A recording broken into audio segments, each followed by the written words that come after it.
10th class results వచ్చి already 10 days అయింది. ఈ సంవత్సరం వచ్చినంత పాస్ పర్సెంటేజ్ లాస్ట్ 5 yearsలో ఎప్పుడూ రాలేదు. కనీసం ఒక 10 మెంబర్స్ని డీల్ చేసి జాయిన్ చేయలేకపోయి ఇప్పటివరకు. ఏం పని చేస్తున్నావా?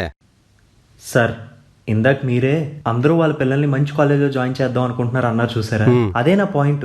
ఏ పేరెంట్ అయినా మన తుప్పాస్ కాలేజ్లో ఎందుకు సార్ జాయిన్ చేస్తారు చెప్పండి? చెయ్యరయ్యా, అందుకే కదా నేను పెట్టుకున్నది. నేనే కాదు సార్, దీనికి ఎవరు ఏమీ చేయలేరు.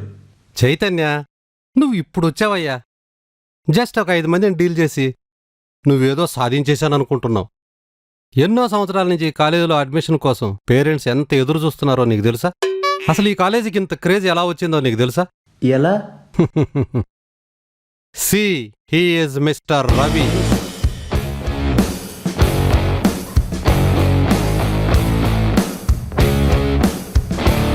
అతను ఏ ఇంట్లో అడుగు పెడతాడో ఆ ఇంట్లో స్టూడెంట్ వచ్చి మన కాలేజీలో కూర్చోవాల్సిందే.